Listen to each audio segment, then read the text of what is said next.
பச்சை புடவைக்காரியாய் உன் தாய் மீனாட்சி நான் இன்று வந்திருக்கிறேன். கடைசி நிமிடத்தில் கூட இங்கு எதுவும் மாறலாம். அதனால் எதையும் மனதில் சுமந்து கொண்டு நீ வருத்தப்படாதே. நான் உன்னோடு இருக்கும் வரை உனக்கு எதிராக இருப்பவர்கள் என்னத்தான் ஆட்டமாடி உன்னை ஆட்டம் காண வைத்தாலும் இறுதியில் நான் ஆடும் ஆட்டத்தில் அனைத்தும் மாறிவிடும். அதனால் பிள்ளையே, நீ எதற்கும் கவலையின்றி வாழ்க்கை பயணத்தை தொடர்ந்து நடத்து. படிப்படியாக உனக்கு முன்னேற்றம் தொடரும். குழந்தையே, என் அற்புதங்கள் நிகழ்ந்து கொண்டே இருக்கும். என் உதவி உனக்கு எப்போதும் கிடைக்கும். நான் செய்யும் உதவி அற்புதங்களாக வெளிப்பட்டு கொண்டே இருக்கும். உன்னை நோக்கி வரும் அனைத்துமே நிர்ணயிக்கப்பட்டது. அவற்றைத்தான் நாம் விதி என்போம். அப்படி இருக்கையில் ஒரு பக்கம் விதி, இன்னொரு பக்கம் முந்தைய பிறவியின் கர்ம வினை. இவை இரண்டும் தான் இன்று உன் சூழ்நிலைகளுக்கு காரணம். இவற்றில் நீ தப்ப முடியாது குழந்தையே.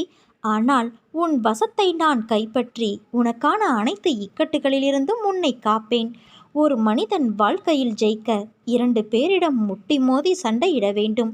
அந்த 2 பேர் யார் என்று தானே யோசிக்கிறாய்? அது உன் மனமும் புத்தியும். இவற்றை நீ ஜெயித்தால் வாழ்க்கையின் அர்த்தத்தை உணர்ந்து விட்டாய் என்பது அர்த்தம். உனக்கான வெற்றி காலம் ஆரம்பித்துவிட்டது. என் உயிரான குழந்தைக்கு உன் அன்னையான நான் என்றும் துணையிருப்பேன். எத்தனை முறை கீழே விழுந்து எழுந்தாலும் மனம் தளராமல் மறுபடியும் எழுந்து நின்றுவிடு. தோல்விகளை சந்தித்ததால் தோல்வி என்று அர்த்தமில்லை. இறுதியில் நீதான் ஜெயிக்கப் போகிறாய் என்று அர்த்தம். தோற்று போய்விட்டோமே என்று மனம் குறுகிய நிலைக்கு செல்லாதே.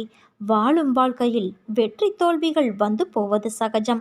எக்காரணம் கொண்டும் எடுக்கும் ஒவ்வொரு முயற்சியிலிருந்தும் விலக நினைக்காதே. உன்னோடு நான் இருக்கின்றேன். உன்னுடைய எல்லா முயற்சியிலும் நான் இருப்பேன். எதுவாக இருந்தாலும் என்னிடத்தில் தெரியப்படுத்து. இன்று நீ அனுபவித்து கொண்டு இருக்கும் வாழ்க்கை உன் அன்னையான நான் உனக்கு ஆசீர்வதித்து கொடுத்தது. உனக்கு தகுதியான வாழ்க்கையை வழங்கி வழிநடத்தி அழைத்து வந்திருக்கின்றேன். தற்போதைய நிலை, இதற்கு முன்பு இருந்த நிலை, அனுபவித்து வந்த வாழ்க்கையை எப்போதும் எந்த சூழ்நிலையிலும் மறவாதே. முடிந்ததை தேடி சென்று உதவிடு. பசியில் இருப்பவனை கண்டவுடன் உடனே உதவிடு. யாரையும் புண்படுத்தும் வகையில் நடந்து கொள்ள நினைக்காதே. தான் என்ற கர்வத்தை விட்டுவிடு குழந்தையே. எந்த சூழ்நிலையிலும் உன்னை மறவாமல் உன்னை பாதுகாத்து உன்னை நிச்சயம் அனைத்திலும் இருந்து விடுவித்து உயர்த்தி அழகு பார்க்கப் போகிறேன்.